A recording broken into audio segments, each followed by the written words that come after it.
Continuamos.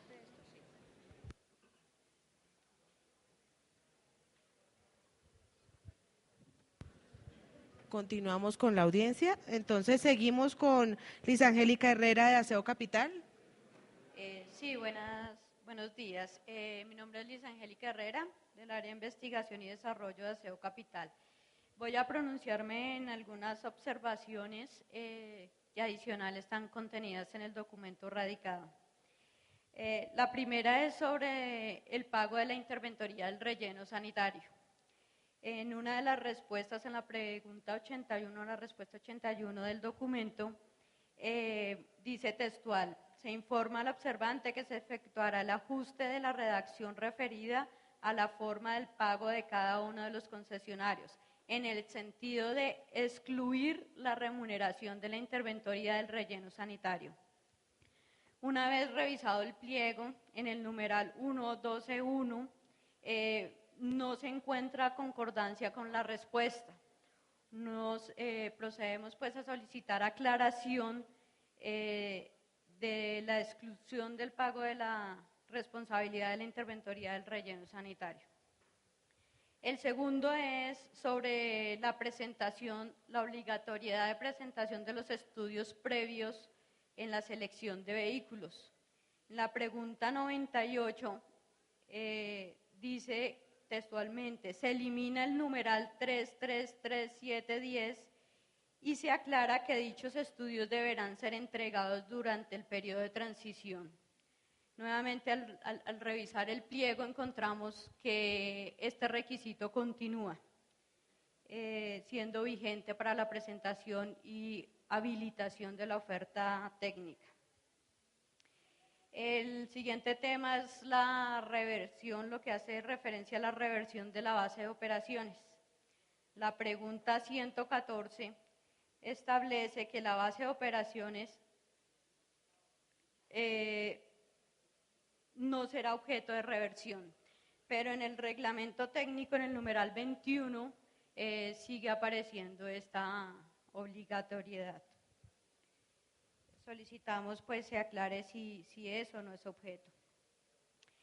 En la adenda 6, en el numeral 78, hablan de eliminar el contenido en el numeral 811 del reglamento técnico, el cual establece que las rutas de barrido se programarán simultáneamente con las frecuencias de recolección, el cual no fue realizado esa eliminación. Solicitamos se aclare, toda vez que es necesario para la elaboración de la propuesta. Al igual que algunas personas ya lo han manifestado, solicito se establezca si la facturación y el cálculo de las tarifas se debe hacer con unidades o con suscriptores, toda vez que es claro para todos los comerciales que la tarifa difieren sus valores al ser calculado con unidades o al ser calculado con suscriptores. A su vez, el cálculo de los subsidios y las contribuciones. Si la tarifa se calcula con suscriptores y la facturación se calcula con suscriptores, ¿de dónde salen los recursos para subsidiar las unidades en los estratos 1, 2 y 3? Hay otra pregunta y es respecto a la asignación o a la adjudicación de 2 ACES y la conformación de nuevas empresas. Si un proponente es adjudicatario de 2 ACES, es necesario, la pregunta ¿es necesario conformar 2 empresas diferentes para asociarse con las 4 organizaciones que fueron asignadas? O si es posible que se conserve una sola empresa y se asocie con las 4 organizaciones. Y en ese sentido, ¿cómo se distribuye el porcentaje ofrecido a esas organizaciones? Porque es claro en los pliegos cuando un solo proponente se asocia con 2 organizaciones, muy claramente establece que se repartirán la proporción de asociados. Pero en el caso de que un mismo proponente se gane 2 ACES, se le adjudiquen 2 ACES, cómo se asocia con las 4 organizaciones y cómo procedería la repartición de utilidades en el caso que las hubiere. Por otro lado, está el tema de los requisitos financieros que deben aportar los proponentes o integrantes del proponente que sean personas naturales. En el pliego establece cuáles son las condiciones de los requisitos financieros que deben allegar los proponentes personas jurídicas. Quisiera que se hiciera claridad para las personas naturales cuáles son esos requisitos que se deben allegar. De igual forma solicito si el anexo 9 se debe diligenciar uno por cada integrante del proponente o si por el contrario se diligencia un solo anexo 9 con la sumatoria de los datos establecidos para todos los integrantes del proponente. Por otro lado, de acuerdo al numeral 414 sobre el porcentaje de aprovechamiento, en la adenda estableció que adicional al porcentaje de cobertura hay que relacionar información tal como los vehículos automotores y demás equipamientos que se van a entregar a las organizaciones. Solicito se aclare en dónde se debe realizar, dónde se debe consignar esta información, si en ese anexo, si es necesario modificar el anexo, porque ahí no está, pues no permite que se establezca esa información.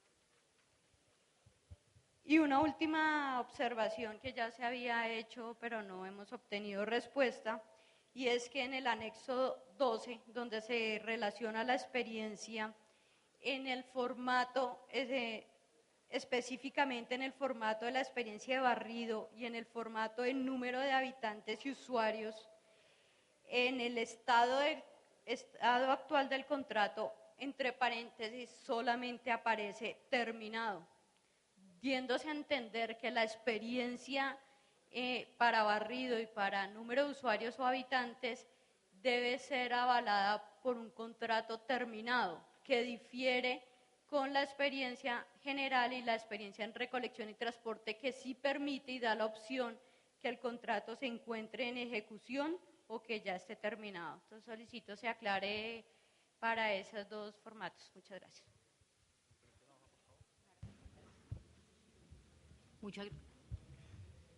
Muchas gracias. Nelson Silva Vargas, de Aseo Capital.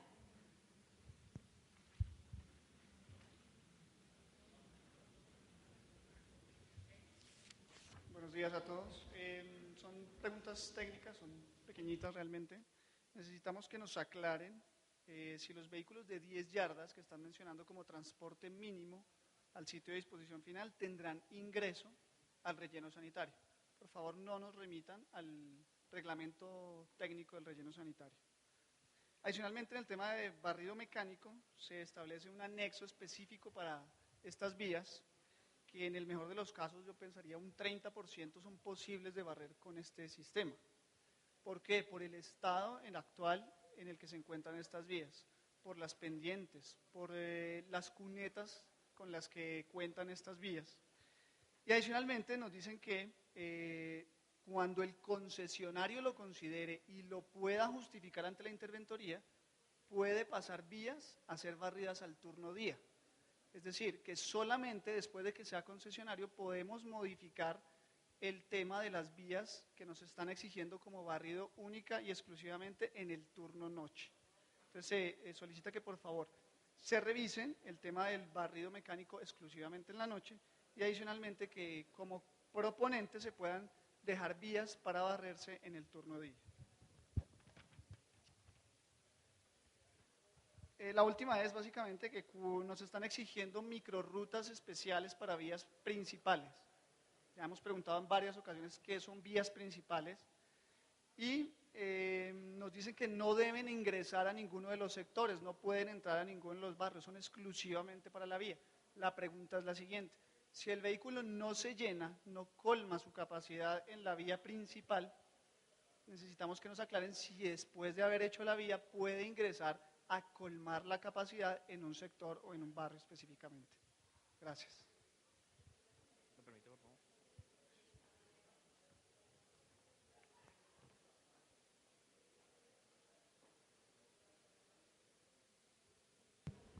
Daniel Barrera, de Aseo Capital.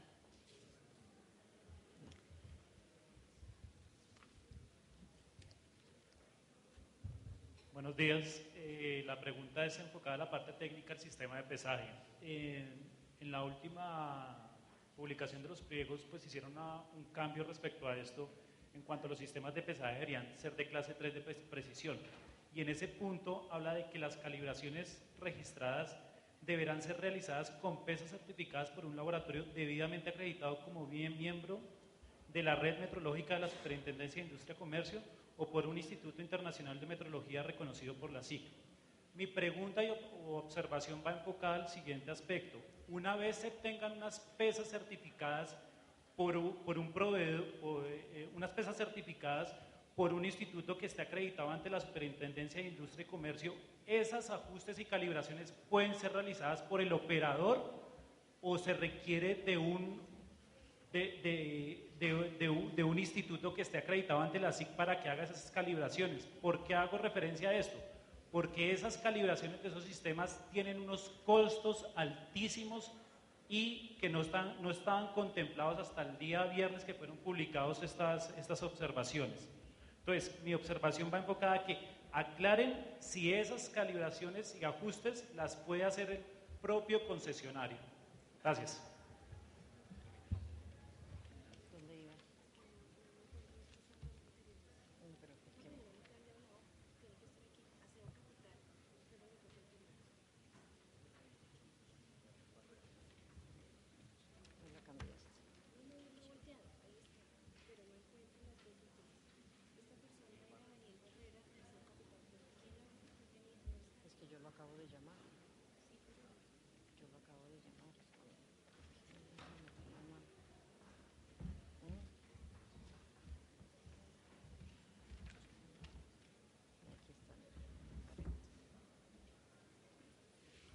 José Delfín Gutiérrez.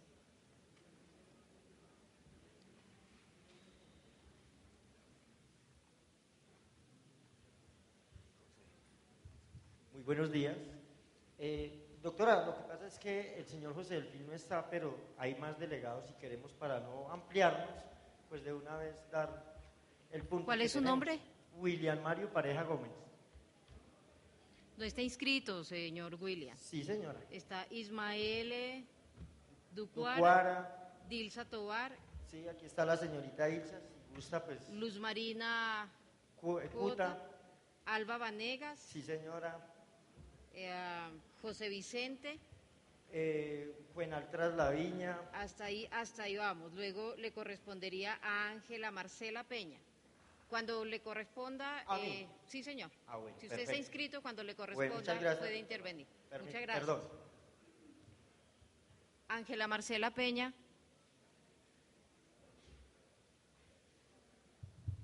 Muy buenos días a todos. Hemos visto en el transcurso de la audiencia que se han centrado en temas importantes desde la parte financiera y desde la parte técnica a los pliegos. Pero hay un aspecto importante y es el tema de la administración del personal. En este caso, pues son puntos que no dejan de ser relevantes dentro de esta audiencia. Tengo varias observaciones, inquietudes y aclaraciones que deseo que ustedes me aclaren de forma oportuna, concreta y precisa, dado que varias de las preguntas que se han hecho anteriormente han sido evadidas o remitidas a información o ajustes que no se han llevado a causa. En este caso, vamos a hacer énfasis en 8 observaciones en promedio que tienen que ver específicamente hacia la autonomía de los concesionarios, competencia del personal y el proceso de vinculación. La primera hace énfasis hay un requisito que ustedes hablan sobre la experiencia de los operadores que van a prestar el servicio, en donde el proponente deberá acreditar su experiencia mínimo de 10 años.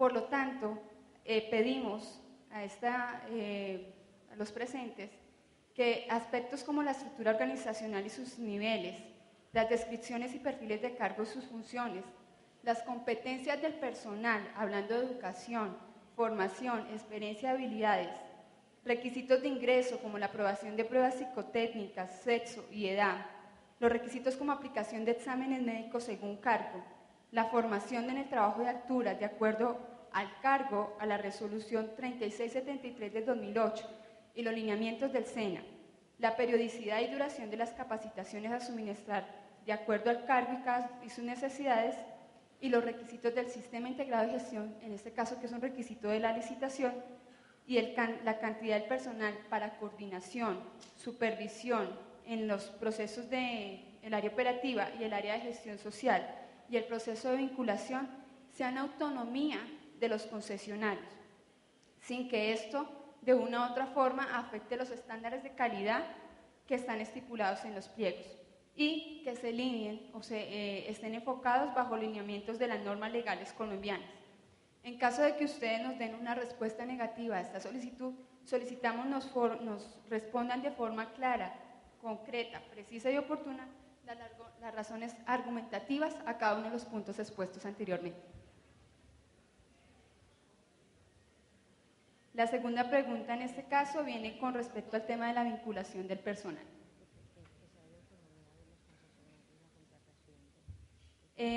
Aparece el siguiente párrafo, hemos visto ya dentro de los aspectos del reglamento técnico.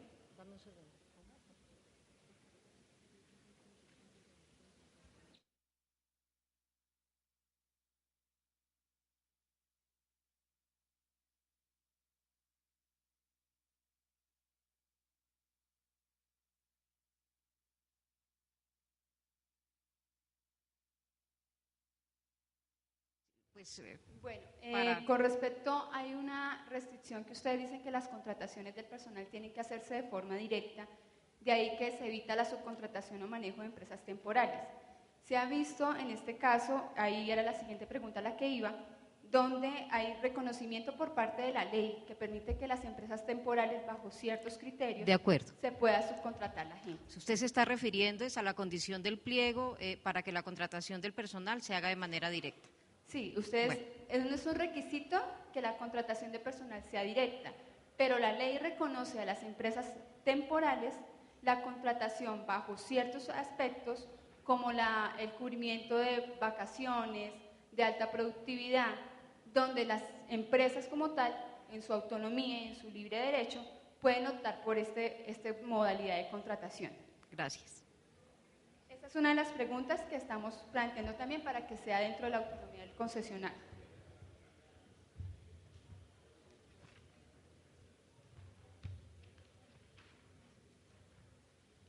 Bueno, tenemos otra pregunta que tiene que ver con el anexo en cuanto a las competencias, el anexo 3 del reglamento técnico operativo, donde ustedes citan una serie de normas en las cuales ciertos cargos, no todos, tienen que certificarse en unas normas de competencia laboral emitidas por el SENA. Si nos remitimos a la página que tiene el SENA y analizamos estas normas que ustedes están citando, varias no aplican a los cargos que ustedes piden. Por ejemplo, les cito uno.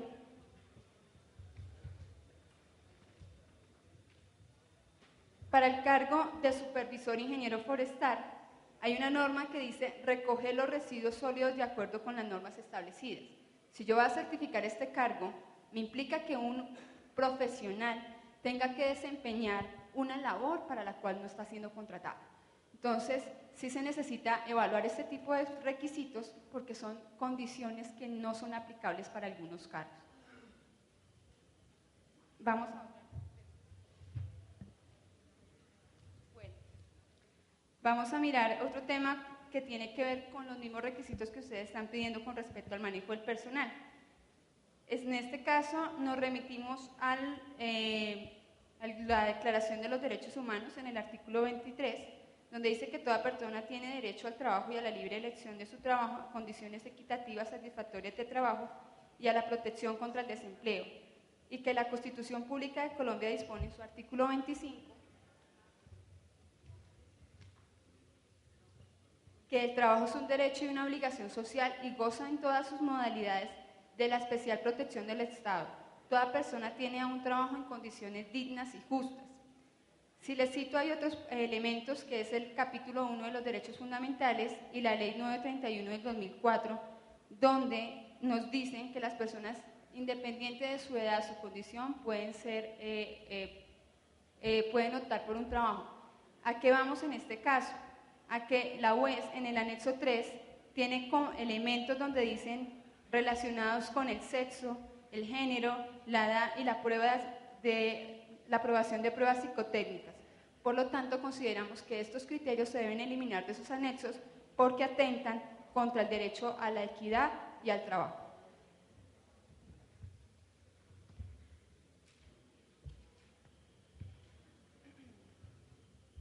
En relación a los elementos de protección personal que ustedes están relacionando en el anexo 5 del reglamento técnico, hay unos elementos que pues consideramos y se han analizado pues aplican para el oficio que está desempeñando el funcionario. En este caso hacemos énfasis en que ustedes están solicitando el uso obligatorio de los cinturones ergonómicos o las fajas. Este elemento es un elemento que bajo estudios realizados por la NIOSH y que las entidades, en este caso las respectivas ARPs que prestan su apoyo a las diferentes empresas, por recomendaciones dicen que este elemento no es apto para ser usado, dado que da una percepción inequívoca al operario y por ende esta persona hace más esfuerzos y por ende genera lesiones. La respuesta que ustedes nos dieron a preguntas que ya se habían planteado anteriormente dice que este elemento es de uso obligatorio. La pregunta que se hace, en caso de que se presenten enfermedades de tipo profesional o lesiones, la UAS, en este caso por solicitar este elemento, ¿asumiría los riesgos y las demandas que se generen por hacer obligatorio este elemento?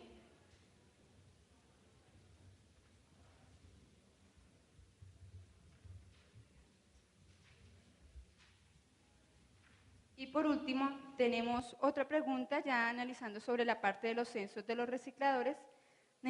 Hemos revisado ya la página, en este caso la información que aparece del censo de recicladores solamente es el nombre, el número de cédula y ningún otro dato donde nosotros podamos tener contacto directo con este tipo de población. Por lo tanto, solicitamos que ustedes nos suministren de forma clara, precisa y oportuna los datos precisos para poder ubicar como teléfono y dirección a esta población. En su efecto de no tener esta información o que ustedes no sean la entidad competente, por favor direccionarlos a la entidad que va a administrar este tipo de información. Adicional, pues hay otras preguntas que considero, pues para no ampliarme y para poderle la participación al resto de personal, que también son importantes. Muchas gracias. En eso queremos hacer una precisión. Vamos a contestar las preguntas que sean hechas verbalmente, porque de lo contrario nos están llegando documentos, o sea, nos vuelven a repetir las 2000 preguntas, entonces te pido por favor que las refieras para poder dar contestación en el marco del acta de la audiencia. Pero bueno, aclaro, hay varias personas que de acuerdo a lo que se ha dicho, me remito al ingeniero Arnaldo, tenía unas preguntas amplias en este momento y citó 4, 3 o 5 preguntas dado la importancia, porque se han repetido o puede ser que estén diferentes. De acuerdo, si consideran que ya se hicieron, pues van a ser contestadas por las personas que se hicieron. Pero y de sí esa es forma, importante, si traigo un documento escrito con varias preguntas, que se les dé puntualidad. La idea es darle curso y participación al resto de las personas. no te preocupes por la participación, porque aquí vamos a estar hasta que todos puedan expresar sus preocupaciones. Entonces, en ese orden de ideas sigo porque son temas que no se han tratado. De acuerdo. En el reglamento técnico operativo 620 dice un coordinador por cada 100 llamadas mes de relación de escombros o por cada 30 cuadrillas, en donde se preguntó, en caso de superar las 1000 llamadas mes de solicitud de recolección de escombro, ¿esto representa un coordinador adicional? ¿Cuáles son los rangos de llamadas mes que justifican tener un coordinador más? Y dada la respuesta que ustedes nos dan, no respondió la pregunta planteada, volvemos a plantear esa pregunta. Es importante que ustedes nos precisen esos rangos o que le dejen en autonomía al concesionario la definición de este tipo de cargos, en este caso de supervisión o de coordinación.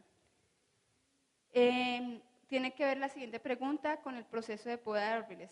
Para realizar la poda de árboles se requiere por cuadrilla de un supervisor ingeniero forestal y mínimo un operario de motosierra senior y un operario de motosierra junior y 2 operarios de poda. La respuesta suministrada por la UES no respondió a la pregunta planteada, pero hicieron ajustes a la cantidad del personal solicitado para este servicio, eliminando los 2 operarios de poda. La definición de estos cargos es autonomía del proponente dada su experiencia como operador de servicio público de aseo. Se solicita que se responda en forma clara, concreta, precisa y oportuna por qué es necesario tener operarios de motosierra senior y operarios de motosierra junior. Lo siguiente tiene que ver con el mismo anexo 3. Dado que la diferencia de cilindraje para el uso de las motosierras hace que se requiera un cargo más, en este cargo el operario de motosierras junior, argumenta de forma clara, precisa y oportuna si el operario senior, ¿por qué se requieren estos cargos si el operario senior y el junior hacen la misma labor?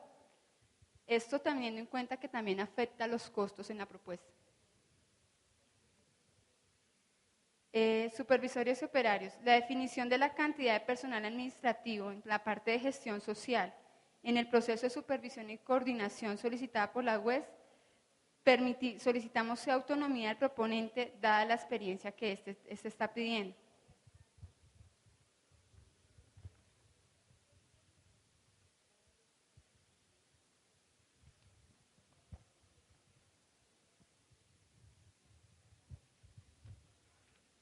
Las siguientes son de forma, no sé si leerlas porque es más de ajuste de cambios. Ok. El anexo 3, dentro del requisito definido por este anexo para el cargo operario de motosierra senior, operario de motosierra junior y supervisor ingeniero forestal, se solicita que debe presentar como mínimo la certificación vigente del SENA en las normas de competencia laboral según cargo. Por lo anterior se solicita se precise el tiempo máximo en meses en el que este documento debe ser presentado teniendo en cuenta a. Los tiempos de respuesta del SENA ante los requerimientos y B. Los requisitos del SENA para poder certificar la competencia relacionada con el tiempo de experiencia en el desempeño de funciones afines con el cargo. Siguiente pregunta. Debido a que no se realizaron los cambios en el anexo 3, según respuesta de la UES, se solicita se haga la modificación y se incluya los documentos respectivos en cumplimiento a la resolución 3673 de 2008 referente al trabajo en alturas. Siguiente con el anexo 3. En el anexo 3 se mencionan los cargos operario de motosierra senior, operario de motosierra junior y operario de poda de árboles. Se solicita se responda en forma clara, concreta, precisa y oportuna si estas 3 denominaciones de cargo hacen referencia a un mismo cargo y si desempeñan las mismas funciones. Si es así, ¿cuál es el argumento técnico para hacer esta diferenciación?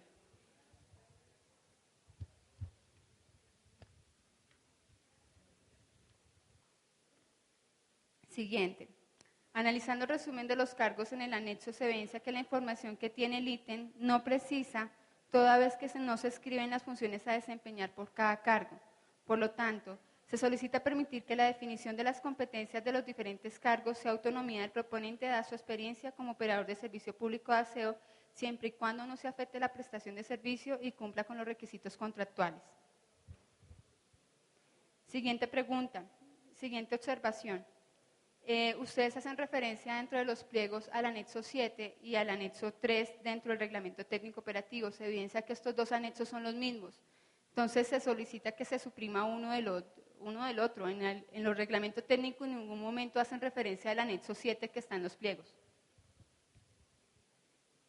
Se solicita se responda de forma clara y concreta, precisa y oportuna si el cargo de operario de corte de césped que aparece en lo relacionado al anexo 3, competencias laborales del reglamento técnico operativo, y el cargo operario de guadaña que aparece relacionado en el anexo 7, competencias laborales adenda 6 de los pliegos son el mismo cargo. En caso negativo, justifique su respuesta teniendo en cuenta que esto representa al proponente un cargo adicional para hacer el mismo oficio que otro cargo realiza, en donde la única diferencia en contra de la denominación del cargo que ustedes han empleado y que esto conlleva al operador a tener sobrecostos.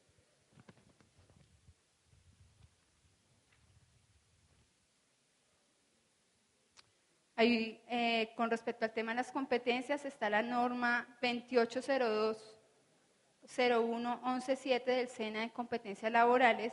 Se revisa que esta competencia no hace referencia a ningún cargo, por lo cual solicitamos que se precise a qué cargo aplica esta norma, porque no la encontramos en ninguno de los documentos.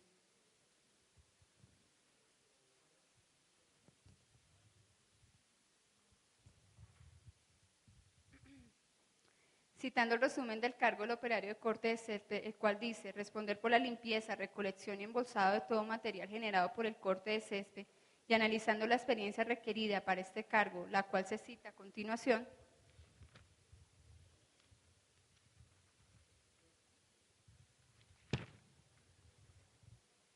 de 6 meses a 1 año, se solicita se responda de forma clara y oportuna cuál es el fundamento legal para exigir esta experiencia, correspondiendo que esto es potestad del concesionario.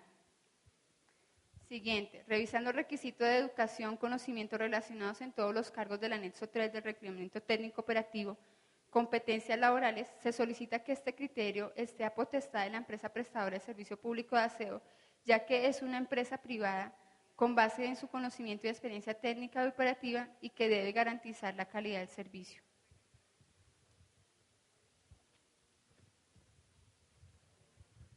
Siguiente, en el resumen del cargo, operario de podas de árboles, el cual se cita a continuación, garantizar medidas de seguridad industrial, responder por la limpieza, recolección de todo material generado por la poda de árboles, garantizando el área limpia, y revisando la información del anexo 5 en la casilla nota, la cual se cita a continuación, dice, entre comillas, para saber si es una persona apta para trabajo en alturas, debe someterse a un examen médico ocupacional y este define si la persona está en capacidad de realizar dicha actividad.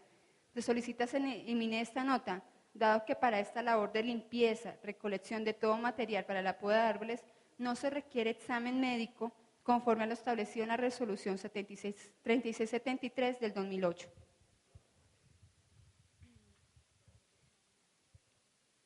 De la siguiente forma, se hizo una solicitud de eliminar una observación en los elementos de protección personal, pero solamente se hizo en uno de los documentos, de ahí que me adhiero a las observaciones que se han hecho. La idea es que se tomen el tiempo de que si van a hacer un ajuste en alguna respuesta que se den, se hagan los ajustes en todos los documentos o anexos que hacen parte de esta modificación.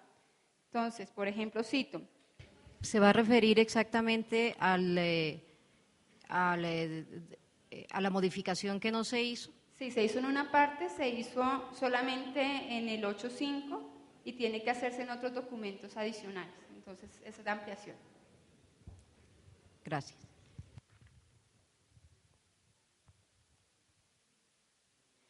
Dentro del mismo anexo 3 aparece que ustedes están pidiendo la solicitud de licencia de conducción categoría sexta para el operario de lavado, cuando es la persona que va a limpiar los puentes y andenes.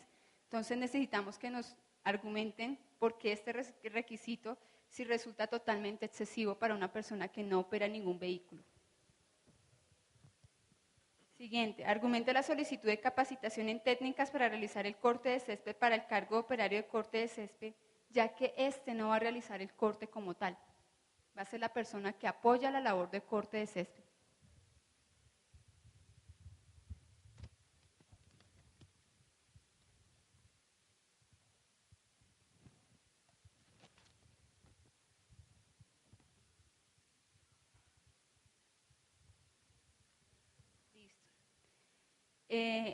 Tiene que ver con el tema de salud ocupacional. Según el numeral, la gerencia de la base operativa desarrollará procedimientos detallados para la atención en situación de emergencia, tales como fallas de emergencia, fallas en el suministro de agua y aire, daños, incendios y explosiones en los equipos, entre otros. Debido a que en la respuesta no respondió la pregunta planteada, se solicita responda de manera clara, precisa, concreta y oportuna la siguiente pregunta. ¿Por qué se considera la gerencia de la base operativa para desarrollar procedimientos detallados para la atención de situación de emergencias, tales como fallas de energía, fallas en el suministro de agua y aire, daños, incendios, explosiones en los equipos, entre otros, si su función principal consiste en participar en el cumplimiento de los requisitos del contrato licitatorio y solo debería participar en la elaboración de estos procedimientos?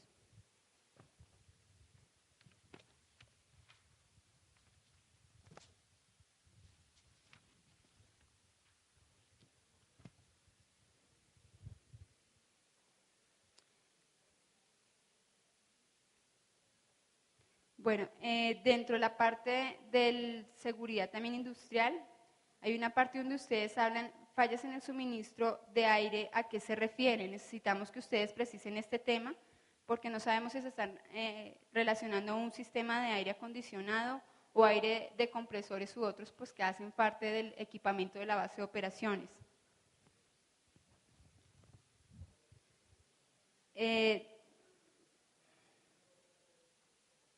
Con respecto al plan de contingencias, en el numeral 15.1, obligaciones del concesionario, se requiere que el personal operativo del concesionario utilice la adaptación adecuada para la atención de emergencias. Observación y pregunta. Teniendo en cuenta que la razón de ser de nuestro plan de contingencias es ante la ocurrencia de una emergencia, donde debemos garantizar la prestación de servicio y asegurar la movilidad de ambulancias, bomberos y autoridades en las vías ante un colapso causado por escombros u otros obstáculos, justifique, por favor, de forma clara, precisa y oportuna,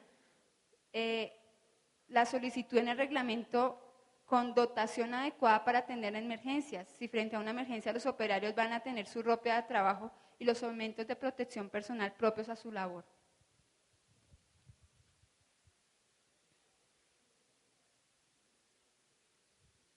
Hay una observación en cuanto a especificaciones técnicas de los carros papeleros, donde dice que la estructura del carro papelero será resistente, duradera y liviana. La caneca para la recolección de residuos será plástica, fabricada en material de alto impacto y resistente a la acción de rayos solares y estará unida a la caneca de tal manera que pueda girar mínimo 180 grados para vaciar y limpiar con facilidad. Dadas las tendencias mundiales de nuevas alternativas de materiales para disminuir el impacto negativo al medio ambiente, se solicita argumente la razón por la cual se solicita que la caneca del carro papelero sea de material plástico.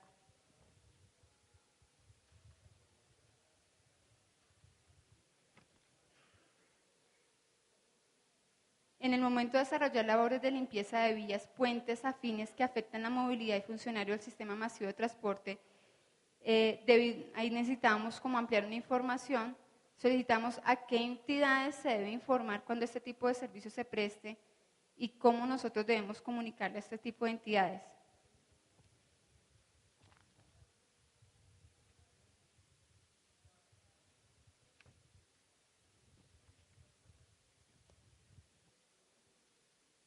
Y por último, dice, ante la pregunta, ¿cuál es el motivo por el cual el concesionario que gane la licitación para prestación del servicio público de aseo en el Distrito Capital, en sus diferentes componentes, realice la recolección de residuos hospitalarios y dada la respuesta emitida por la UAES, la cual se cita a continuación?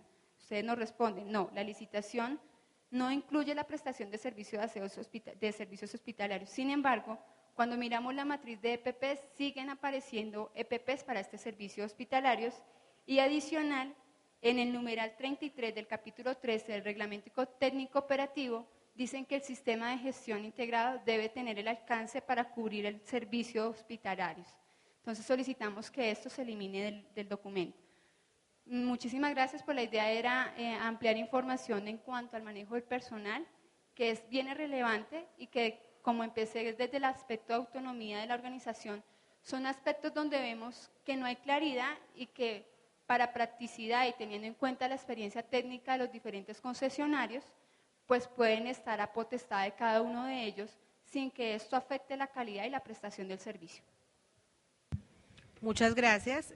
Continúa el señor Fabio Menri, consultor. ¿O Henry? Muy bien. Claudia Cárdenas, de ATESA.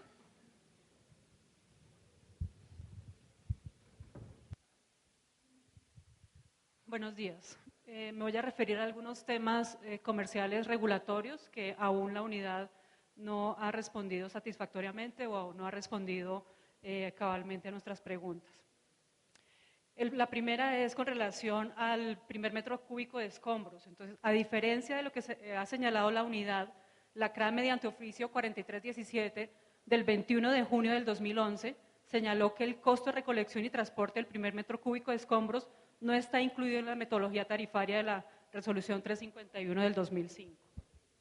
En este sentido, se solicita a la unidad ajustar el pliego de condiciones de manera que se establezca la fuente de remuneración para cubrir el costo de servicio de recolección y transporte del primer metro cúbico de escombros, que soliciten los usuarios, ya que este no está cubierto en las tarifas.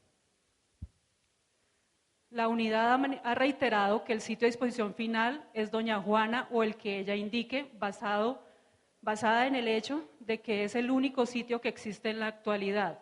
Sin embargo, desconoce que durante los 8 años de ejecución del contrato podrían aparecer nuevos sitios de disposición final que se conviertan en la alternativa de mínimo costo desde el punto de vista tarifario, alternativa que de acuerdo con las precisiones de la CRA en la resolución 541 del 2011 estarían obligados a cobrar los concesionarios. Esta situación podría conducir a que se facture un menor valor al que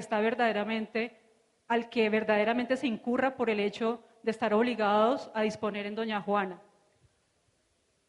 Se solicita incluir dentro del pliego y la matriz de riesgos el hecho de que si aparece una alternativa que sea de mínimo costo en los términos del artículo 18 de la resolución CRA 351 del 2005, la unidad reconocerá y remunerará a los prestadores la diferencia entre las dos alternativas. Si la unidad pactó un precio con el prestador del relleno sanitario de Doña Juana, debería ser este el valor que se incluye en el cálculo de la tarifa de disposición final CDT. De lo contrario, ¿en qué sustenta la unidad que se calcule un costo de disposición final aplicando la fórmula del artículo 15 de la resolución CRA 351 del 2005? Si el CDT se obtiene aplicando la fórmula, si el CDT que se obtiene aplicando la fórmula es menor al que se pactó con el concesionario de Doña Juana, ¿quién asumirá esta diferencia? Si es mayor, ¿por qué los usuarios deben pagar un valor mayor al que se le paga al prestador? En el caso que el procedimiento a aplicar para calcular la tarifa por disposición final sea el calcular el costo según la fórmula del artículo 15 de la resolución CRA 351 del 2005, se solicita informar cuáles son los aportes bajo condición que de conformidad con la resolución CRA 482 desde el 2009 deben excluirse del cálculo de la tarifa, por ejemplo, terrenos, estudios, diseños, etcétera, con el fin de poder realizar las proyecciones financieras correctas. De acuerdo con lo dicho por la CRA mediante oficio 4317 del 21 de junio del 2011, los costos asociados a la inclusión de la población recicladora no se encuentran incluidos en el modelo financiero presentado por la unidad a la comisión. Por lo anterior, se solicita a la unidad modificar el pliego de condiciones de manera que se excluya a los futuros concesionarios de la obligación de suministrar vehículos y dotación a los recicladores de oficio, o se establezca que la unidad remunerará esta actividad con otros recursos, dado que los mismos no fueron incluidos dentro del análisis con cargo a la tarifa.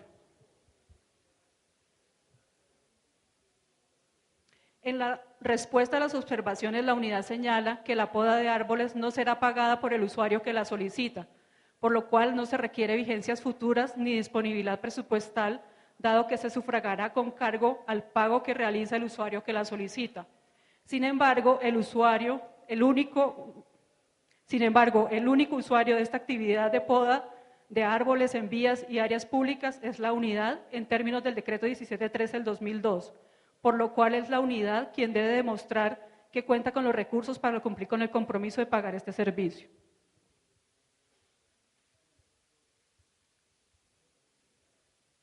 Mediante oficio 4317 del 21 de junio del 2011, la CRA señaló que su pronunciamiento tiene un carácter netamente consultivo, por lo cual a la verificación de motivos realizada por la CRA no se puede asignarle un carácter avalador de los pliegos, ni de las condiciones, ni del modelo financiero empleado por la unidad en la licitación pública, por lo cual se solicita a la unidad responder de fondo las diferentes inquietudes formuladas por los observadores interesados en el proceso sin direccionar las respuestas hacia la CRA.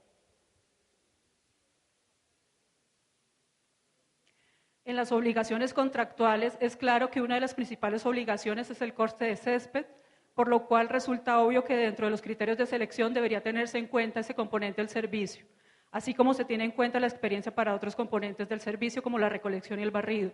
Por lo tanto, no es comprensible la afirmación de la unidad que no se incluyó experiencia en materia de corte de césped y poda de árboles, pues ello podría constituir una eventual barrera de entrada, cierro comillas.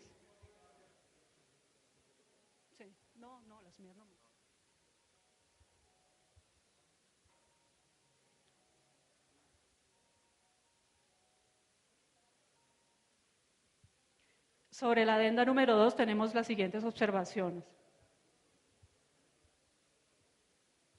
Las toneladas que recojan los recicladores de oficio se tendrán en cuenta dentro del cálculo de TDI previsto en la resolución CRA 352 de 2005. Si se tienen en cuenta en el TDI, estas toneladas serán facturadas con base en el CDTA de aprovechamiento, definido en el artículo 17 de la resolución 351 del 2005. Si es así, el valor a devolver sería el correspondiente a este incentivo y no al CDT de disposición final. Si las toneladas no se incluyen dentro del TDI, el valor a destinar al fondo de reciclaje y a los usuarios presenta un costo adicional para el esquema, pues desde el inicio de las mismas no habrían sido facturadas a los usuarios, es decir, que se les estará otorgando un doble beneficio al usuario, representado en el no cobro de estas toneladas, en la devolución de un valor adicional equivalente al costo de disposición final de esa actividad de toneladas. Esas son todas mis observaciones. Muchas gracias. Omar Castilla de Atesa. Igual. El doctor Carlos Arroyave. Ricardo Felipe Herrera.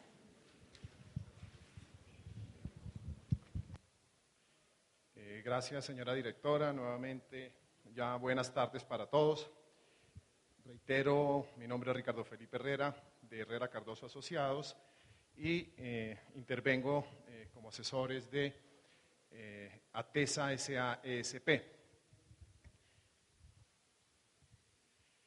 Teniendo en cuenta la observación que hacía la señora directora en relación con que resulta pertinente que las observaciones y solicitud de aclaraciones de esta audiencia se manifiesten de viva voz, no tendré remedio que hacerlas todas las que teníamos previstas.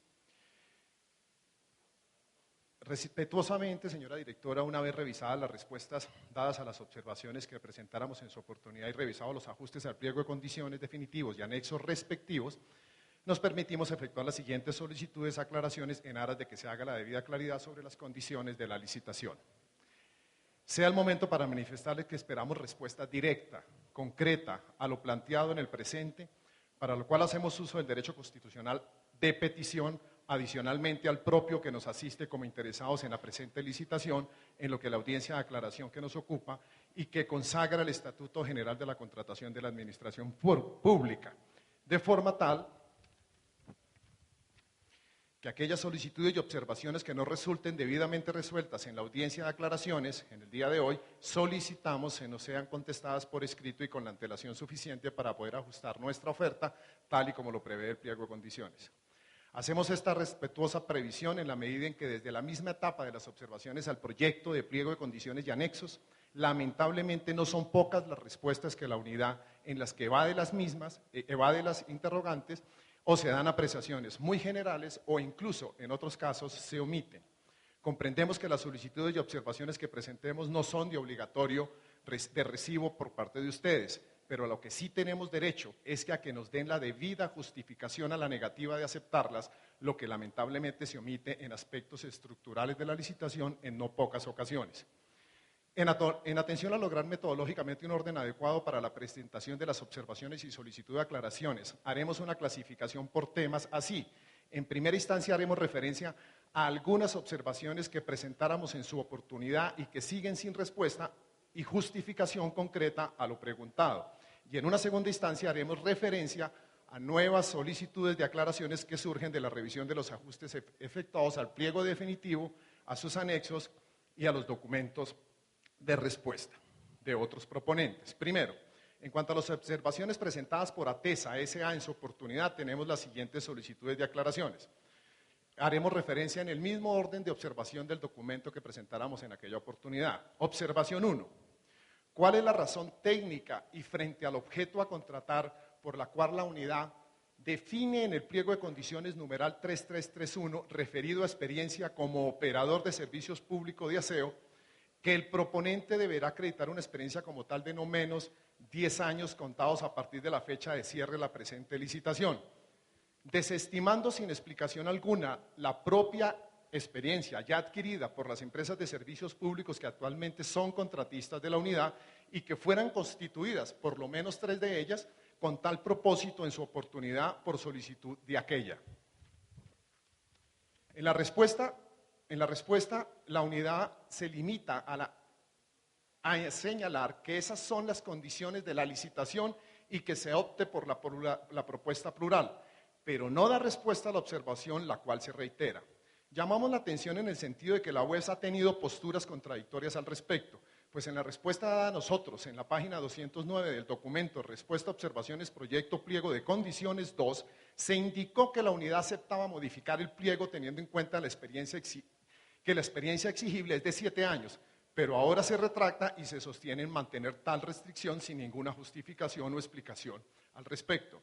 Nótese que con esta decisión se obliga a los actuales prestadores del servicio en la ciudad, sin justificación técnica aparente, a presentarse como propuesta plural, cuando bien podrían hacerlo de forma individual. Habida cuenta que se hallan con la capacidad y experiencia técnica para participar como tal. Si lo que la unidad considera es que no tienen la experiencia requerida, los actuales contratistas se solicita se explique cuáles son las razones para tener tal consideración. Tal y como se mantiene en el pliego en esta materia, una SP que tiene 7 años ya va para 8, los actuales concesionarios, pero no 10, de experiencia como operador en el servicio público de aseo, debe obligatoriamente asociarse con otro que tenga 3 para completar los 10. Así, uno debe tener por lo menos el 35%, que sumado al otro que aporta los 3 años restantes, tendría que tener el 35% de acuerdo con la exigencia del pliego de condiciones. Discúlpeme, para aclarar, para que me aclare a mí, lo que ustedes están interpretando o lo que dicen los pliegos es que la experiencia de 7 y 8 años ¿no les sirve? Lo que estoy diciendo es que la exigencia del pliego son 10 años. Ningún 10 operador años actual con la misma personalidad jurídica tiene esos 10 años. Salvo, si me equivocan, los de Ciudad Limpia, porque entiendo que ellos sí se presentaron en aquella oportunidad. Lo vamos a revisar, pero de una vez le quiero aclarar. La experiencia es en los últimos 10 años, es decir, esa es la interpretación que damos, pero con seguridad lo vamos a aclarar. Pero además, doctora Miriam, excelente la claridad que usted acaba de hacer, que va a servir para la siguiente observación, porque nótese que la interpretación que hacemos nosotros, seguramente equivocada, para eso esta audiencia, es que se exigen 10 años mínimos. Pero ya vamos a ver, voy a pasar en el numeral correspondiente, pero me anticipa y me alegra su... Lo revisamos porque Okay. Esa es la aclaración.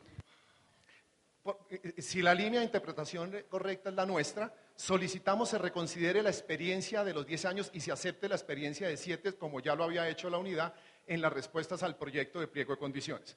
De otro lado, se solicita adicionalmente que el porcentaje del 35% de que habla el numeral 3336 en el último inciso sea reducido al 30% y se permita que no solo en el caso de proponentes plural, 2 sean los que aporten experiencia, sino que puedan ser 3. Pues si son 35, 70 no habría posibilidad. Si son 30, habría la posibilidad que por lo menos 3 del proponente plural la sumara. Si no es la interpretación o la que usted alcanza a entender de lo que me anticipa, pues 35% sería suficiente en esa oportunidad. Observación 2. Esta observación continúa sin respuesta, toda vez que la UAEP se limita a decir que la distinción entre usuario y habitantes se hace en función de buscar permitir las ofertas de eventuales proponentes extranjeros, lo que nos parece pertinente, pero la falta de claridad continúa. Veamos. Conforme al pliego de condiciones numeral 3334, se define a los usuarios como la persona natural o jurídica que se beneficia con la prestación del servicio público de aseo, como propietario del inmueble en donde éste presta o como receptor directo del servicio, cierro comillas. Definición, esto es transcrito del pliego, definición que corresponde con la propia señalada en la Ley 142 del año 94, artículo 14, numeral 1433. Arreglón seguido señala el pliego que, abro comillas, de forma tal que bajo este criterio los proponentes internacionales, el pliego señala, arreglón seguido, abro comillas, de forma tal que bajo este criterio los proponentes internacionales podrán acreditar su experiencia independientemente de la denominación que reciban los usuarios en su país de origen. Los usuarios serán certificados por la persona prestadora, si es el caso, si el servicio es prestado directamente, y por la entidad contratante si la prestación del servicio está concesionada, cierro comillas. Valga destacar que esta definición no es otra, la que acabo de leer, que la de habitantes atendidos. Luego, no se entiende por qué en una parte se exigen 600.000 habitantes o 250.000 usuarios, cuando son los mismos. Cuando, según la misma definición mencionada, corresponden a los mismos. Esto significa que, sobre pretexto de esta situación, un extranjero puede acreditar la atención de menos usuarios sobre pretexto de la aclaración que hace el pliego o habitantes, que es lo mismo. Se solicita ajustar el pliego y, por tanto, efectuar exigencias equivalentes, como bien puede ser 660.000 habitantes atendidos o usuarios del servicio, para que los extranjeros no se confundan, o 660.000 o 250.000 suscriptores, que sí es diferente. Entre habitante y suscriptor, probablemente el concepto suscriptor para los extranjeros no corresponda al mismo, pero la diferencia es muy simple. Mientras en una vivienda yo hablo de usuarios quienes vivan y son receptores directos, personas naturales o jurídicas, habitante atendido o usuario en el contexto de la ley que transcribe el mismo pliego, suscriptor es el que tiene el contrato de condiciones uniformes. Por eso, cuando se habla de suscriptor, la exigencia es menor, cuando se habla de habitante es mayor. Aquí en últimas, doctora Miriam, lo que estamos reflejando, es que se está exigiendo, sobre pretexto de una bien intencionada participación de los extranjeros, confundiendo, o mejor, distinguiendo habitante de usuario cuando habitante atendido de usuario resulta ser los mismos.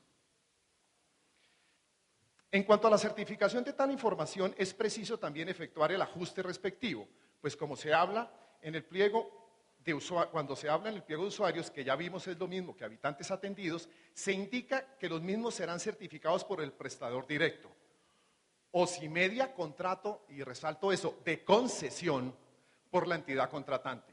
Y en cuanto a los habitantes, dice el pliego, como si se tratara de sujetos distintos, según la misma definición incorporada en el pliego de condiciones antes referida, serán certificadas, abro comillas, por la entidad de carácter gubernamental que tenga la competencia en el respectivo país, ciudad o región, y resalto esto también, me referiré a continuación, independientemente de los censos poblacionales que existieran. Cierro comillas. A este respecto es preciso que se aclare qué es lo que quiere la unidad, pues resulta exigiendo requisitos diferentes para certificar los usuarios atendidos a los que exigidos para certificar los habitantes atendidos, cuando según la definición dada son lo mismo. Así, no se entiende por qué en un caso lo certifica el prestador directo o la entidad contratante y en otro caso la entidad gubernamental. Seguramente cuando hagan la claridad, doctora Miriam, que usted nos ha anunciado, podrán resolver esta segunda observación. De otra parte, es preciso que se corrija lo siguiente. Primero, se elimina el término concesionado, que resaltaba hace un instante, y se sustituya por el de contratado, en la medida en que mantenerse la primera expresión de este caso, sí se restringe la pluralidad de oferentes, en tanto no todos los contratos para la operación del servicio de aseo son concesiones. Segundo, hecha la claridad y el ajuste propuesto anteriormente, en cuanto a los términos de habitante, usuario y suscriptor, lo propio es que los habitantes o usuarios los certifique la entidad gubernamental competente y respecto a los suscriptores o similares lo haga la empresa si es prestador directo o la entidad contratante independientemente del tipo de contrato suscrito para la operación del servicio.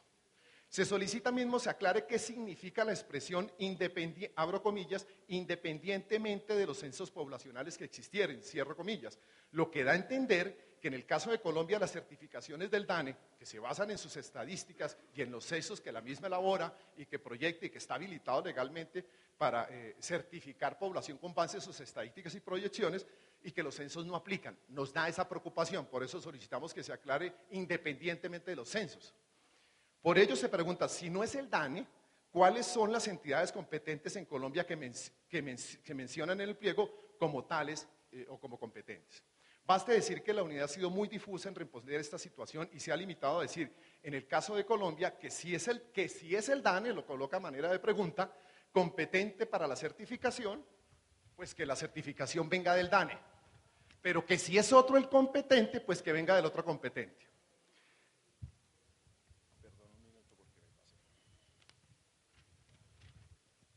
Pero si se trata de otra entidad, entonces será ella la que expide de acuerdo con las competencias asignadas. Al respecto, llamamos la atención de la unidad en el sentido de solicitarle que es a ella a la que le corresponde dar claridad sobre el pliego. En tanto, es ella la que incluye esta exigencia en el mismo y por tanto le corresponde contestar de manera concreta, en el caso de Colombia, cuál es la entidad competente de la que ella requiere la certificación.